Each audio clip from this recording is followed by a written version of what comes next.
Am I strong enough to lift up this stack of books? We're gonna see. Ah, woohoo! Oh god, I'm gonna fall. We need to get a thumbnail though. Okay. This is only like half of the books. Ugh. How do I do this? I don't know. This doesn't look right. No. How am I supposed to do this thumbnail? Oh my god, wait. What about this? Okay. That didn't work. Hey, what's up you guys? My name is Mina. Welcome to my channel, Mina Reads, and today we're doing a book haul. So I have lots of books here, so let's just get right into it. So the first two books that I'm going to show you, I actually don't know anything about them. This is The Lotus Palace by Janine Lin, and this is Brazen and the Beast by Sarah McLean. I actually don't know anything about these. I got these from thrift books. I was just in the mood to buy like some historical romances because Jess from Peace Love Books, she's been in such a historical romance mood, and she's been making like a million historical romance hauls, and I don't know, I just felt left out, so I wanted to buy some historical romances. So I bought these two. I don't know anything about this, but I know that this is set in like historical China, and this one is probably just like a typical Regency romance, and I don't know all that much about it, although somebody did tell me that this book has like plus size rep, and so that's exciting. But yeah, I don't really know all that much about these, but I did get them because Jess from Peace Love Books, she's just been encouraging me to like branch out into historical romance, so I decided to pick these up. Also in that little historical romance haul, I ended up getting The Wallflower Wager by Tessa Dare. The Wallflower Wager, I have to be honest, I don't know what this is about either. I'm pretty sure I heard something about like this is about a woman who like lives alone, and she really like likes animals, so she kind of like rescues animals, and they all live in like this big house with her, and her neighbor wants her to like move all of the pets out, and I think that that's how they end up meeting. But I don't really know all that much about it, but everyone says that this is one of the best books in the Girl Meets a Duke series, and I really like The Governess Game by Tessa Dare, which is also in this series, so like I'm excited about that. And like maybe I'll do like a historical romance reading vlog at some point, maybe, possibly.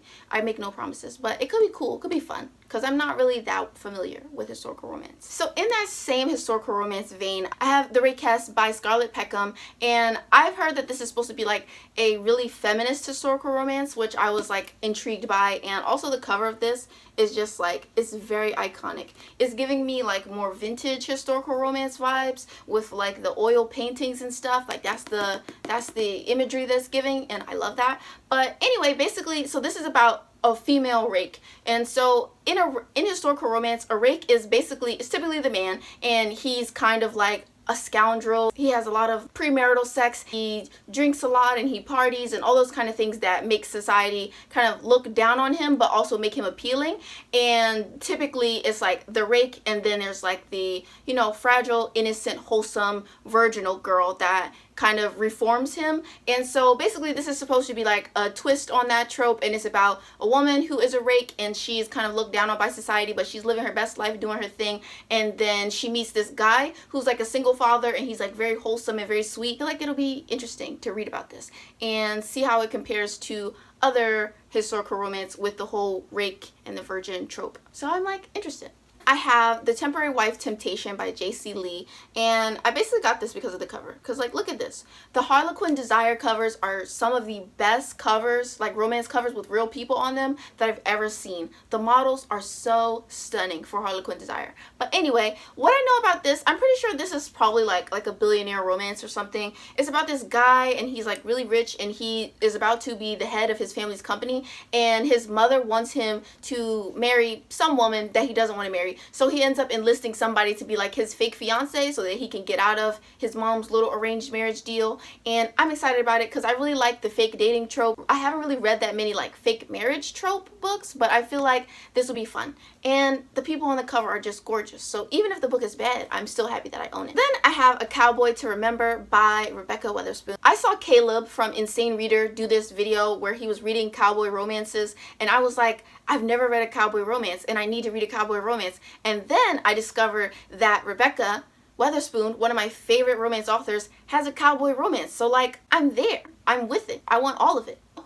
Also look at the man on this. It's just me buying books and then being thirsty for the people on the cover. That's it. That's what this video essentially is. This seems to be about a woman who's like a famous like Hollywood chef or whatever, and she ends up having this accident and she has amnesia, and so she needs someone to take care of her after she's getting out of the hospital.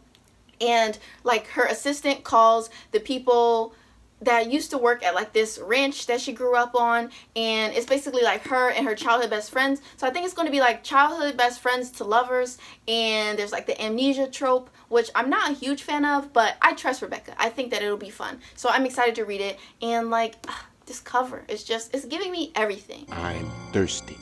All cowboy romances should have covers like this. Maybe they all do. I don't know. This is my first time reading one, but I'm excited about it. So then I have these two books. So If I Never Met You by Vari McFarlane. I'm pretty sure this is a office romance with like fake dating elements, and basically the main character in this, I believe like she's in a stable relationship and then her boyfriend like dramatically breaks up with her, and so to save face, and he has like a girlfriend already, so clearly he's been cheating on her. So to save face, she wants to like quickly enter another relationship. So she ends up like fake dating this guy at her office, and she's dating this guy, and he wants to date her because he needs like a stable relationship to show his bosses that he's like really serious and that he's ready to take the next step and like become a partner or something like that. I think they work at like a law firm. So like, yeah, I think that's what it's all about. I'm here for it. I love office romances and I really like fake dating, so I'm excited to read this.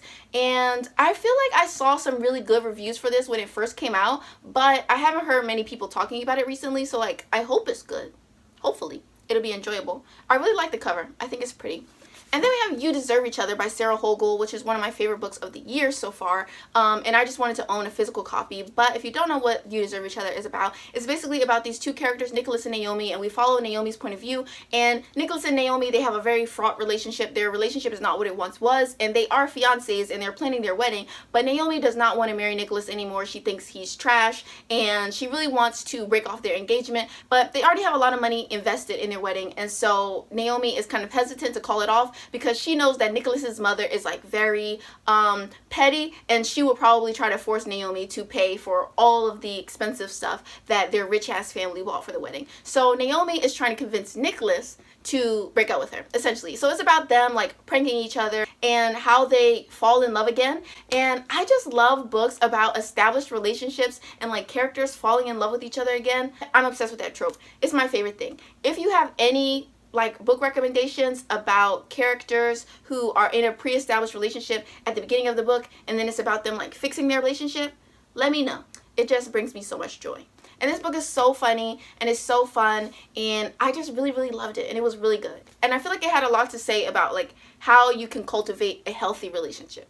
It's just really good, and I'm going to stop talking about it now, but it's really good. You should read it. Then I have The Dragon Republic by R.F. Huang, and I am collecting the entire Poppy War series in paperback, so that means that I read it like when it first comes out on like ebook or audiobook, and then when the paperback comes out like a whole year later, I end up finally getting my physical copy. So I finally have a physical copy, and I really love it. It's really beautiful, it's really gorgeous, and I just love it. It fits the vibe of the series so well, and I don't know, I'm just obsessed with it, obsessed with this series. This is the second book in the Poppy War series, and the Poppy War follows a character named Rin, who is very passionate about becoming a soldier and making something of her life. This is like a really brutal war fantasy, but I really love our main character Rin. I love her relationships with her friend Gatai, and I feel like this story is just very complex and engaging, and I really love it, and so I'm happy to finally own it like physically.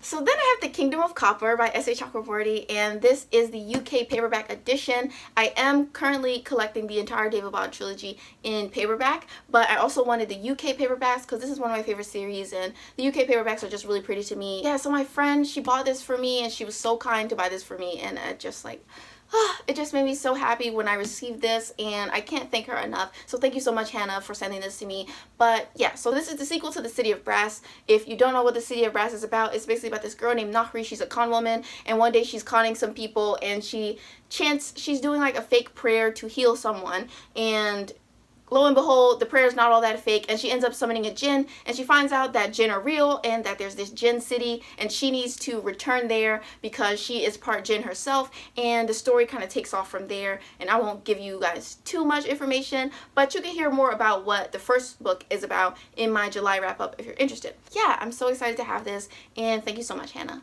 Okay, so then I have some stuff from Book of the Month. So the first thing that I have here is One to Watch by Kate Stayman London. Allie Miss Dunn reads. She was obsessed with with this. She really liked it, so I had to pick it up. One to watch, from what I know, is kind of about this woman, and she's like a plus size like Instagram influencer, and so basically she's really obsessed with this dating show that's basically like The Bachelor, and she goes on like this whole Twitter rant about how there's never any like body diversity on these kinds of like dating shows, and so she ends up getting invited to be like the Bachelorette, and so it's basically about her doing this mostly so that she can get like the exposure and it'll help her career and all that kind of stuff, but realizing that like she wants and deserves love and all that kind of stuff, and I'm excited about it. Ali really seemed to love it, and I don't know, it just seems like such a fun concept, so I'm excited to try it. So then I also got Mexican Gothic. I've talked about this book in multiple videos so far, so I'll leave them linked in the cards. But Mexican Gothic is basically a gothic horror novel, and it's very beautifully written. It's not my absolute favorite book, but it is really beautifully written. I do think that the twist is very inventive, very cool, and all that. But I'm just showing you guys that this is one of the prettiest covers that I have ever owned, and I'm so happy to own it. But is it my favorite book? No, not particularly. But like, wow, this cover, what a moment. I got Beach Read by Emily Henry. Didn't like this book that much. I gave it 2 stars. But it doesn't matter because I made content about it. So like, I got my money back, so it's fine. So this is an adult contemporary romance about this woman who's dealing with grief over her father, but also falling in love over the course of this summer that she spends next door to her college rival slash crush. And this book was just okay. It didn't make me feel all that much. Wasn't a huge fan of the protagonist. But like, it was fine. I'll probably give this away soon. Maybe it'll be featured in an unhaul soon. Who knows? And the last thing that I got from Book of the Month was Lock Every Door by Riley Sager. I have no idea what this is about, and I'm not interested in knowing what this is about until I read it. I feel like the only thing I do know about it is that it's about this girl, and she ends up like house sitting at a hotel or at like this like fancy apartment or something, and there's all these rules, and then she ends up breaking the rules, and I'm sure that's when like all the spooky shit starts happening. But this is supposed to be a thriller. A lot of people really liked this book like last year, so I'm excited to try it out. I'm not all that familiar with thrillers, but it feels like it'll be like a fun time to try it out. So yeah, this. I really like the fact that the cover is like purple. I don't know if I've owned any books that are purple or like this pink purple combination. It's cute. I don't know. I like it. But then we have Jade War by Fonda Lee. If you have been following me on Twitter or Instagram, you should follow me on both. If you aren't, trying to get to 10K on Instagram by the end of the year. Will it happen? I don't know. But you could be a part of that movement, so you should follow me. Jade City, I have been talking about it on all of my platforms so much. Jade City was amazing, and Jade City is the first book in this series. Jade City is essentially this modern fantasy. It's like an urban fantasy about this island named Kekon, and Kekon is ruled by these Greenbone clans, and Greenbones have the power to harness this like magical jade, and it gives them enhanced like magical abilities. And we follow these 2 families, the Ayets and the Calls, and they are in this intense clan mafia war with each other about who is basically going to rule these territories in Kekon. And the mafia families in this city, they are so powerful that they control aspects of the government and the economy of this place, and so it's very like high stakes and really interesting. I feel like if you like mafia crime novels, if you like the whole like kung fu martial arts types films, I feel like it has that like really gritty fun vibe that I feel like a lot of people enjoy in like crime novels or like crime shows and stuff like that. So like, if you like that kind of stuff, you should read it. If you like family dynamics that are super complex and wild and going to make you emotional, you should read it. If you want to be shocked at every turn, read it. I feel like it's such innovative, amazing fantasy, and I absolutely loved it. And it was a reread for me, but I was still shook turning every single page, so it was amazing, right? And so this is a sequel to that series, and I can't tell you what it's about because then you'll know all of the stuff from the first book. But yeah, I'm really excited to own this, and I can't wait to read it. I'm going to be buddy reading it with Erin from Booked and Busy. That's my buddy reading partner. Love her. She is the best person to buddy read with ever. So anyway, yeah, really excited to read this and dive in and have my heart broken by Fonda Lee yet again. And I have The Kingdom of Copper, which is the final book in the David trilogy, and I'm very excited about it. I'm also very nervous about it because it's like it's the end of my experience with these characters and with this world, and I don't want that to be over. And also I'm scared that maybe the author is going to fumble the bag, so we hope that that's not true, and we hope that I love it. But I'm very anxious to start this. When am I going to read it? I don't know. Maybe in September. we'll see. So then I have all 3 books that are out in the Ember quartet right now. So we have an Ember in the Ashes, a Torch Against the Night, and a Reaper at the Gates. These were sent to me very kindly by Penguin Teen. So yeah, because I'm joining the Ember read along, so you can expect a vlog for that coming near the end of the month. But yeah, so they sent these to me and I'm excited about this. This is a really cool, like really brutal YA fantasy, and I've really been enjoying it so far. It's really fast paced and it's very high stakes, and I'm really into it so far. I'm really liking it. And now I have an unboxing for you guys. So this is the Baecrate box, and I want to quickly show you what I got in my June box before I unbox my July box. So I got this Stealing Thunder by Alina Bowden in my June box, and I'm not really sure all that much about this, but I do know that it is a fantasy romance with a trans protagonist, and I haven't really heard that much about this book, but I do like the cover, and I do love fantasy romance, so I'm really intrigued by this one. And I'll show you a picture of some of the other stuff that I received in that box. And now, let's get into the July unboxing. So, Baecrate is basically a subscription box for romance lovers. So if you like romance and you've always wanted to get one of those book boxes that has like fan art of the characters and stuff like that, then Baecrate is probably the box for you. They did send this to me. I am a rep, so if you want to get 5% off, use the code Mina5 when you purchase. So the first thing that I have here, it says, do you like pina coladas? So this is a wax melt because pina colada is like the best smell ever. So let's open it and see. Oh my god, it smells so good. Oof, I'm obsessed. Okay, this smells amazing. Let me close this before I just spend the whole time smelling things. That would be weird. Okay, so it doesn't say what this is, but pretty sure this is a lip mask. I've never used a lip mask before in my life, but it looks interesting, right? So the July theme is staycation. So I guess maybe it's full of like self-care stuff for like relaxation. So then we have this Finger It. What a title. These are like little tabs. I don't know if you can see, but they have like little faces on them, and it's really cute. It's like little emojis almost. So like, yeah, it's really adorable. I hope it's focusing. I don't know. But anyway, it's really cute. I like it a lot, and I'm excited to use these because I ran out of tabs recently. So very useful. So I'm pretty sure that this is like a lunchbox thing. This will be useful if I ever left the house, but I don't leave the house anymore. Okay, so also there's this necklace here. You kind of can't see it, but it's just like this little silver necklace, and it kind of looks like it's like a lotus flower, maybe. We have the book, which is Conventionally Yours by Annabeth Albert. See it? But yeah, so there's this little signed author's plate, and basically all I know about this is that this is like a contemporary oh god, why did I just die? Conventionally Yours, I think it's supposed to be a hate to love romance, and it's about these two people. They're like carpooling to a convention together. They don't like each other. It says 2 rivals, 1 epic road trip, some uncomfortably tight quarters, and a journey neither will forget. I haven't actually heard that many people talking about this, so I'm actually pretty shocked by that because it has one of those like, you know, cute little cartoony covers that everybody's into these days. So I felt that I would hear more about it, but haven't heard that much. And then the last thing in the box is this little character art, which is really, really pretty. So yeah, that's it. That's all of the stuff. That's the unboxing. That's the haul. There's so much stuff. I didn't know the synopsis to any of it. I'm so sorry. Thank you for watching. I'll see you all in my next video. Bye guys. Like, comment, and subscribe. And a special thank you to all of my wonderful patrons.